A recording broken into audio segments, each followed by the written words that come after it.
All right, off-season edition of the Death Lineup, post Oklahoma City NBA Championship edition, post NBA Draft edition. But you know what? We're not post yet. The Jonathan Kuminga era. He is still on this team. Not signed yet. No other, free agency seems like it's going slow for him. But we are also post Kevon Looney. That was a sad one. We talked about on our Valkyries podcast, we talked about Julie Van Loo, who had only played, a small amount of games for the team, but just beloved already. And they waived her, and the fans were very upset and very sad. But Kevon Looney, this is a tough one. 4-time champion. Is he have 4 rings or does he have 3 rings? I think it's 3. Oh, 3 rings. Okay. 3-time champion. Seems like every time the Warriors the Warriors were looking for a replacement and couldn't find one, and then they would just bring him back, and he'd just be a stalwart on the team. What's it going to be like with that Loon, man? He's going into the Pelicans, was going to hang out with Jordan Poole. This one makes me sad, but at the same time, I completely understand it from both sides, from the Warriors side and from Looney's side. He took the money. He doesn't know how much longer he's going to play. The future is never uncertain. There's never a certainty. And he took a couple of extra dollars that then the Warriors could afford, and he's going to play basketball for maybe the worst franchise in the league. But hey, at least he got paid. And from the Warriors' perspective, that they are capped in many ways, and they're just sort of waiting on this Jonathan Kuminga thing and what that opens up or doesn't open up. And but yeah, no Loon. I'm so bummed. Shout out Loon. Just like you said, ultimate pro.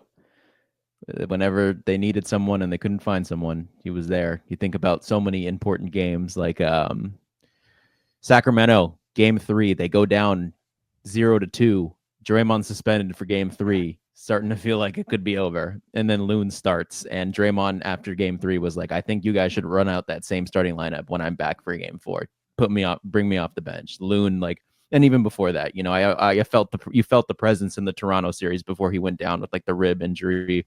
You felt it, of course, in Memphis, and that starting lineup that they had in the year where they played Sacramento, where that was the best starting lineup in the league with Loon at the 5, Draymond at the 4, Wiggs, Steph, Clay, was it? Or I forgot who the 2 was. But yeah, just so many memories and so many.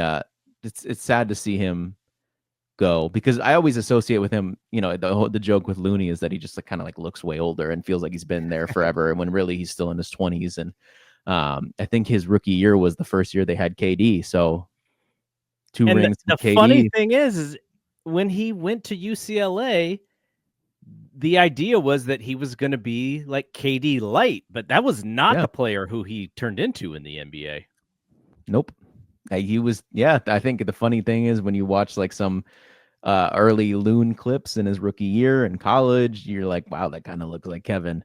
But no, that his career and his injuries led him down a different path to being just one of the most reliable 5s in the league. It felt like at sorts, not like a uber talented Nikola Jokic, Joel Embiid, but just someone who you could rely on and could actually kind of hold his own against those guys on defense and just make the right plays on offense. Just exactly what the Warriors needed in all those years. He was. So yeah, just feels like another little piece, a little chunk of the dynasty. You lose Clay, you lose Bob, now Loon. The thing about Looney too, now you always look at, what if this player had this? He could have been way better. The only thing he really needed to be an actual decent scorer in the NBA, hands. He just could not handle the basketball when it was, thrown in small areas for him to just lay it in. He's just dropping balls left and right all the time, and then, then having to kick it back out. But if he had better hands, I think he would have been, probably a 10 to 12 to 14 point scorer per game in the NBA, in addition to the rebounding and the defense, which would have elevated his value. But yeah, they're going to miss him, and I don't know how you replace him. Hopefully he took TJD under his wing, because all of a sudden, last year it was almost like TJD went from being like this rookie who had promise to like a bench guy. I mean, that's exactly what he was, and then he got to play a little bit in the playoffs. But I don't know where you get the toughness. I don't sense that that's TJD's strength necessarily. Obviously, Quentin Post plays almost a completely different position. So whether or not, and we'll talk about who may be out there for them in a second, but that is a gaping hole, I think, when it comes to just toughness and rebounding. And I don't know how they're going to fill that for this upcoming team. Let's talk a little bit about Kuminga. Anthony Slater's kind of been on top of this. It just looks like the market might not be there for him in the way that he wants it to be, and maybe they're waiting and seeing whether teams strike out on other players, and that may open them up to maybe paying Kuminga a little bit more, and whether the Warriors then help out in the sign and trade because they have his restricted rights. And then the sign and trade is a little tricky because of what they could actually get in return salary wise from him. So there's lots of, I don't know if it's worry or just curiosity or unknown or whatever it is. I think the Warriors fan base is just kind of holding their breath because I think what the collective Warriors fan base thinks is going to happen is that they're going to get less for Kuminga than they thought. And that's going to like break a lot of people's hearts because I still see these really high trades like Kuminga for Trey Murphy and Herb Jones. And I'm like, does he have that kind of value? No, like he doesn't. That would be insane on the Pelican side to do that. So yeah, I don't know. Do you sense that what he is looking for is actually out there? Like, could a Miami or a Sacramento just be like, oh, we're just the biggest Jonathan Kuminga fans out there. We want this dude. I think the last pod we did, I said that I thought it was likely that he would be on the team, and they'd maybe try to figure out something towards the trade deadline when they can utilize his entire salary to get a roster, to get something in return. Whereas now they can only use 50% if it's a sign and trade. I feel like now I don't feel as confident that he will be on the roster as I don't know if confident was the word, but just felt like it was potentially likely given the circumstances, given what. And you'll be able to make your prediction in our quickest take segment at the end here. Yeah, I mean, I guess just to spoil it now, like I think that it's more likely than not that he's gone, and it's more likely than not that it's going to be, something less than what we expected. You think about Wiseman for basically GP2. Like I think that's kind of, if there's been many mess ups in this Warriors dynasty, but maybe some of the main ones that I could think of is just, and I'm not going to do too hard of criticizing because I know that my take for a long time was pretty pro Wiseman, was pretty pro Kuminga, pretty pro Moody as a matter of fact. And I do think in recent years, especially when Wiseman got traded, I was like, okay, like I knew before then that it was over, but just like completely like, okay, Steph, as it should have been this entire time. And if there is like, something you criticize them, which a lot of the fans already do, is just holding on for these guys for too long. Their value just is decreased. Think about what Kuminga would have gone for last year or 2 years ago. Same with Moody. Same with Wiseman after year one. And they just keep getting back pennies to the dollar, which might actually be pennies to the pennies. We'll see, especially with Wiseman, they actually might have won that trade. They did win that trade. I still think Kuminga has all-star potential. I just think that what he wants and what the Warriors need from him just don't, I think we all know it just does not fit like a glove. And, you have the Kuminga stands that are like, you have this talent. It kind of makes sense what they're saying. Like, you have this talent, like make the damn talent work. Yeah. But it just doesn't seem like he wants to play this Warriors style of basketball, which has proven so successful for all these years. I mean, he essentially said, I want to get mines. That was like the quote was. I don't blame him. I don't blame him at all. And, like I think that I kind of feel like I saw a Nate Duncan take, like, during the draft where like he didn't. Is it going to be over our head? Is it going to be a little analytical? I maybe okay. So I don't want to quote Nate directly because I forget the quote, but kind of like what I was getting from it was like he didn't mind sort of the Ace Bailey trying to direct his own destiny. Sure. Right. And I think that if you go back to that draft, if you're Kuminga and if you're Moody, you probably try, maybe specifically Kuminga, you try to direct your destiny away from the Warriors.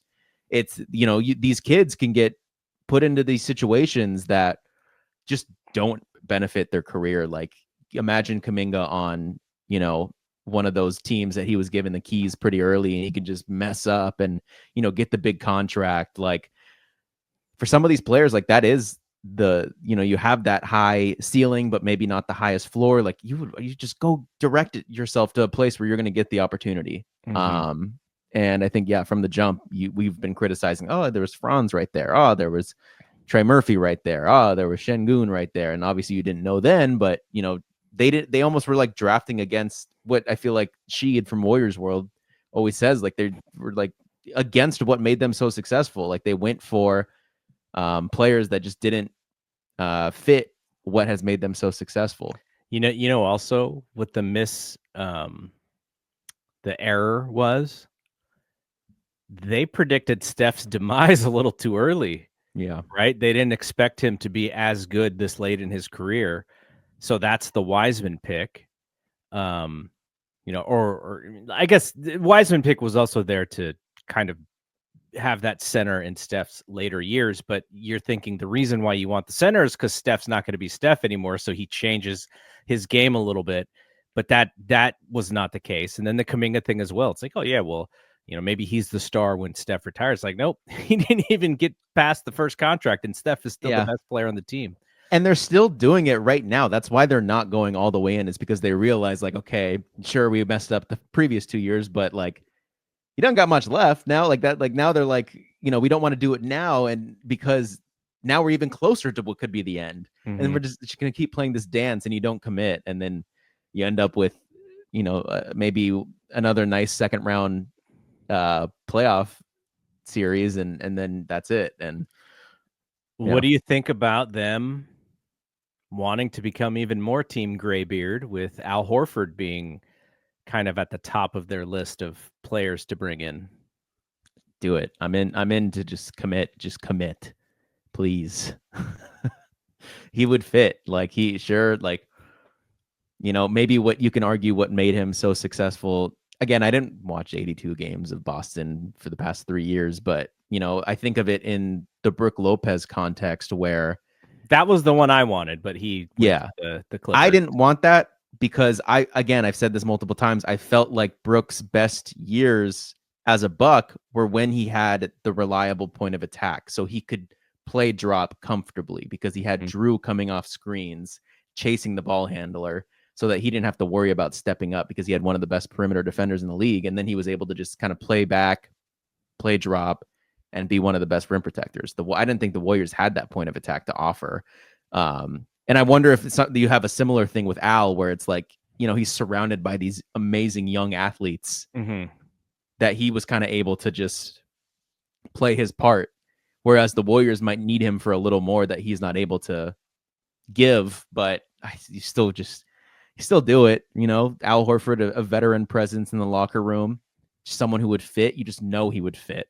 Yeah. But you probably don't get the Celtics production, just given like Jason Tatum was like Mr. like, what do you call it when you play like damn near every game? Like, he's like the Iron Man, but he also did everything. He handled the ball. He was the top scorer. He was a decent to good rebounder for them. What do you think?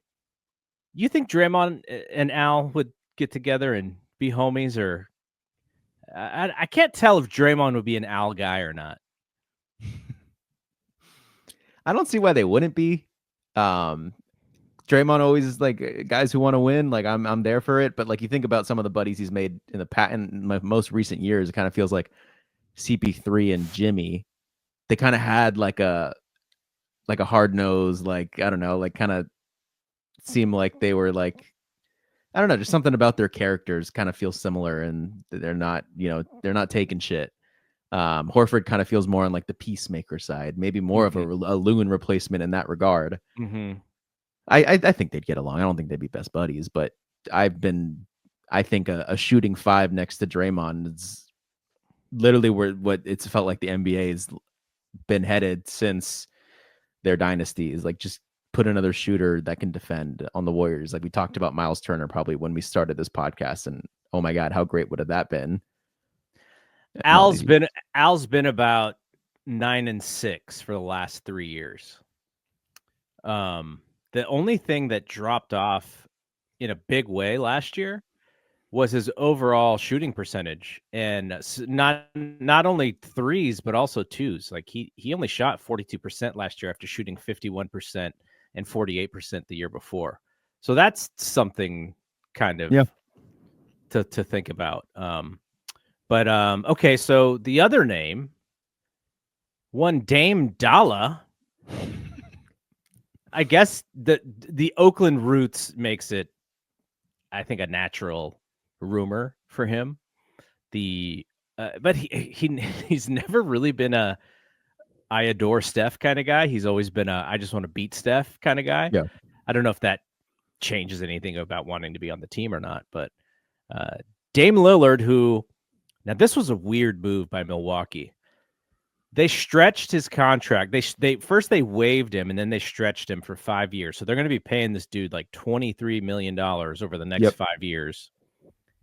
And then he's going to be able to come on a vet minimum and still play for any team that he wants. He can just pick. Does it have to be a vet min? Can he not sign with like a team that wants to offer him like 3 for $75? Like, can that happen? I read it as a vet minimum, but I'm not going to even, this is where we need your boy Nate Duncan to come and tell us what the answer is. He would know. I'm sure he knows. He's probably already written the piece on it. But that do you want someone on a bad wheel like that? I mean, it would be good for the fan base as kind of like a welcome home kind of thing.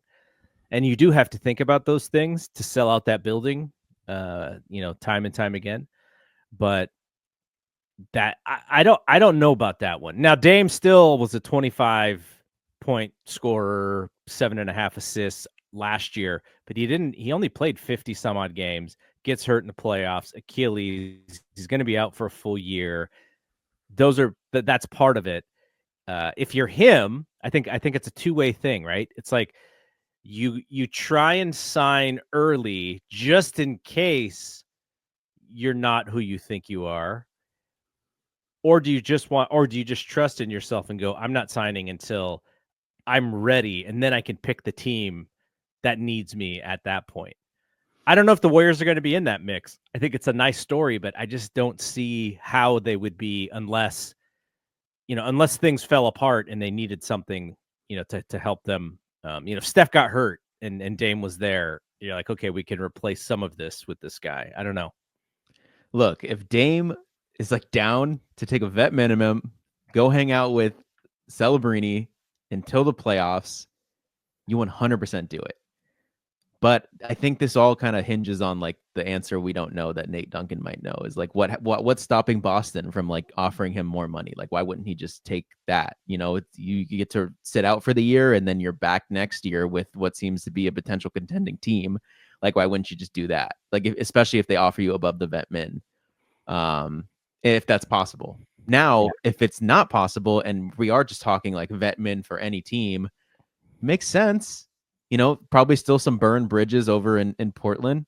Seems like they probably won't extend him that. And if they do extend him that, it's more so like, it's not like to potentially use him because they are still leaning into the Scoot Henderson thing. They just got Drew Holiday. Like the Warriors could actually like play him. And then you also wouldn't have to worry about like the CP3, will he start, will he not dilemma until the playoffs.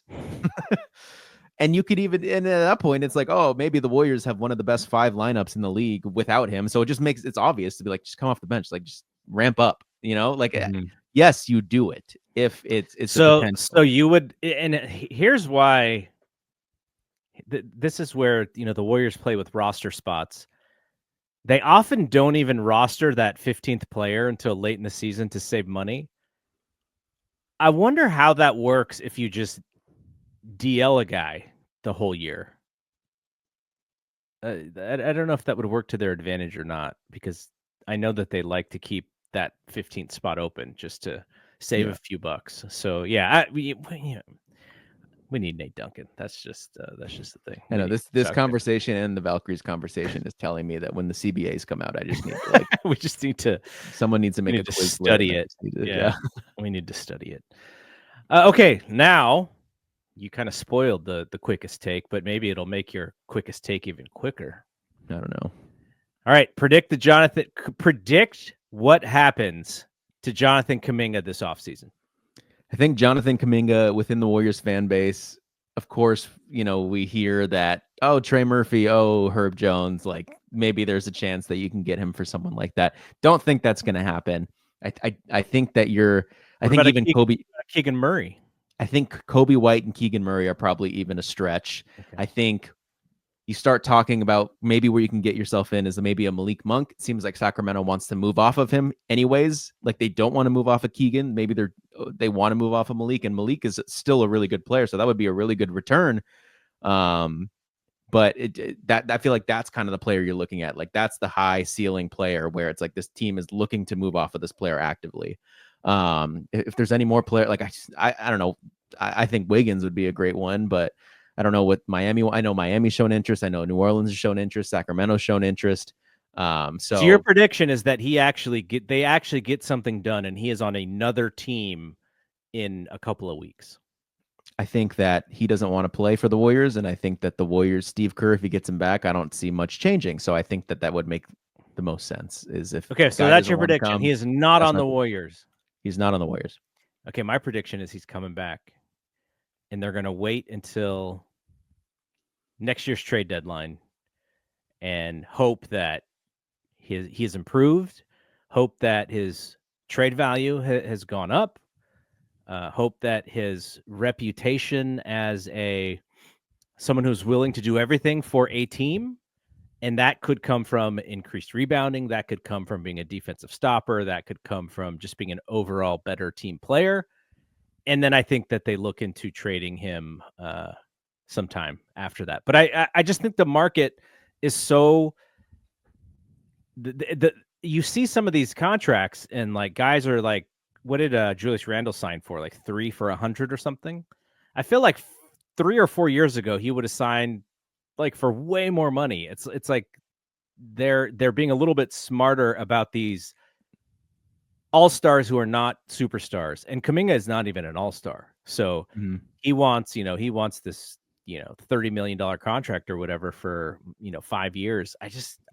Based on what the market looks like right now, I don't see it. So I think the Warriors will get him back. They'll get him back for a friendlier deal than we may have thought. And then they're going to have to find a way to deal him sometime during the season or next year, or maybe he just blossoms and he's a contributor. But again, like what you said about with Steve Kerr, it seems like he's made his decision on who Jonathan Kuminga is. We flopped takes. We switched them from the last podcast. What did I don't even remember what I said as far as where he was going to go. I don't know if he picked the spot. I just I remember I was thinking that Lacob likes him. Didn't feel like there was a market. The repressed market did catch my eye about some of these players because some of these guys signed for way less than I thought that they would sign for. Yeah. All right, that's gonna be it from here. We'll check in with the Warriors when we need to check in with them. It is the off season, so we'll be back at some point with another episode of the Death Lineup. And if you want to check out the audio feed of this show, and you are watching us on YouTube, and instead want to have us in your phone as well for some passive listening, just search for BSPN-Bay Area Sports Podcasting Network. You will find the Death Lineup. You will find Valks Valley, our Valkyries podcast, which is heating up, and you'll find Thompson to Clark, our Giants podcast, and We Want Winners on the 49ers. So, all right, for Bry, I am Double G. We will see you when we see you. Peace